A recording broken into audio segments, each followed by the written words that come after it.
আমার কাছে অবাক লেগেছে যে বাংলাদেশে এত বড় একটা রাজনৈতিক দল হওয়া সত্ত্বেও যখন তাদের কোনো সাপোর্টার, আমি কর্মীও ধরলাম না, হয়তো সাপোর্টার, তারা যখন এরকম ধরনের রেসপন্সিবল একটা কাজ করে, সেখানে আমি মনে করি যে বড় রাজনৈতিক দল হিসাবে একটা নিদর্শন স্থাপন করার জন্য হলেও আমাকে অ্যাটলিস্ট অ্যাপ্রোচ করে ওনারা এই জিনিসটার বিষয়ে ক্লারিফিকেশন দিতে পারতেন। কেউ সেটা করেননি।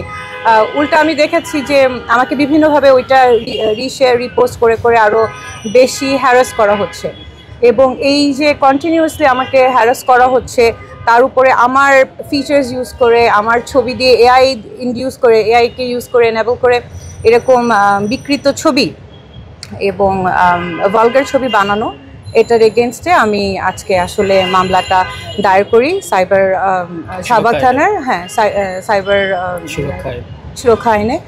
তো আমার যেটা কথা হচ্ছে যে এই মামলাটা আপনি জিজ্ঞেস করেছেন যে কেন করেছি বা করলাম, অনেকবার চিন্তা করেছি আদৌ মামলা করব কি করব না, কি করব। আমার আসলে জুলাইয়ের পরবর্তী সময় থেকে এরকম বিভিন্ন সময়ে আমাকে নিয়ে বিভিন্ন ধরনের কন্টেন্ট আপনারা অলরেডি দেখে ফেলেছেন, যেগুলো আপনারাও জানেন, অন্যরাও হয়তো বুঝে যেগুলো ফেক।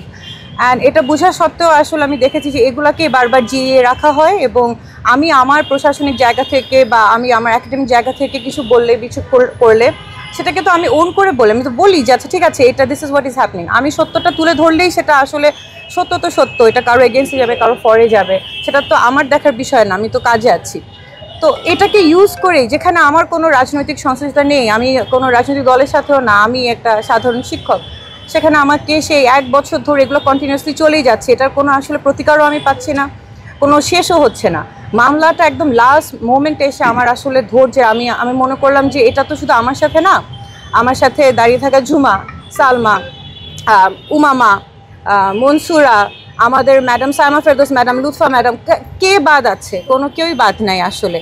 সেক্ষেত্রে হেমা, মানে আমরা দেখলাম যে যখনই মেয়েরা তাদের জায়গা থেকে তাদের কাজে এগিয়ে যেতে চায় বা সত্যের পথে এগিয়ে যেতে, তখনই আসলে তাদেরকে নিচে নামানোর জন্য এভাবে সেক্সুয়াল হ্যারাসমেন্ট, অনলাইন বুলিং, এগুলো চলতেই আছে। তো আমি মামলাটা করেছি, ইটস আ মেসেজ।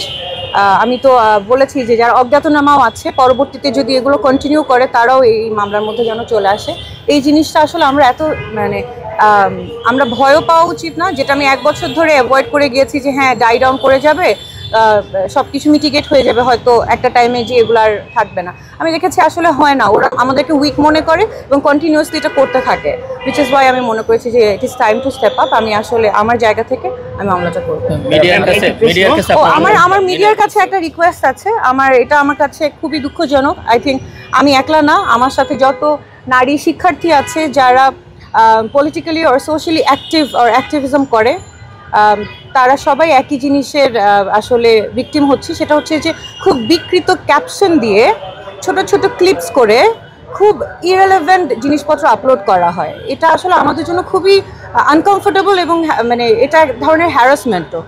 হয়তো এটা ক্লিকবেটগুলোতে অনেক ভিউজ আসে, অনেক এঙ্গেজমেন্ট হয়, কিন্তু আপনাদের ভাবতে হবে যে আপনাদের জার্নালিজমের জায়গা থেকে একটা রেসপন্সিবল জায়গা আপনারা আছেন। হ্যাঁ, আপনারা হয়তো এটা ক্লিকবেট হলে আপনাদের জন্য সুবিধা, কিন্তু দিন শেষে এটা করে কিন্তু আপনি আরেকজন মানুষকে অনেক আনকমফোর্টেবল ফিল করাচ্ছেন, এবং একটা কি বলবো রেসপন্সিবল জায়গা থেকে এটা আসলে আপনার মানে জার্নালিস্ট ভাই এবং বোনদের থেকে এক্সপেক্টেড না।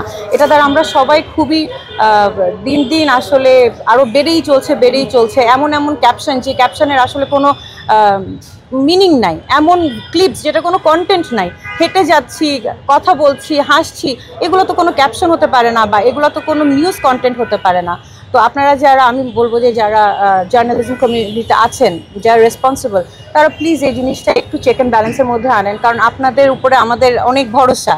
আপনারা সত্যটা সবার সামনে আনবেন। সেখানে যদি এরকম কন্টেন্টগুলো আসে যেগুলোর আসলে মেটেরিয়াল নাই, ক্রেডিবিলিটি নাই, it doesn't give a good message, উল্টা হ্যারাসমেন্ট হয়ে যায়, তাহলে তো আসলে দুঃখজনক। So this is my request.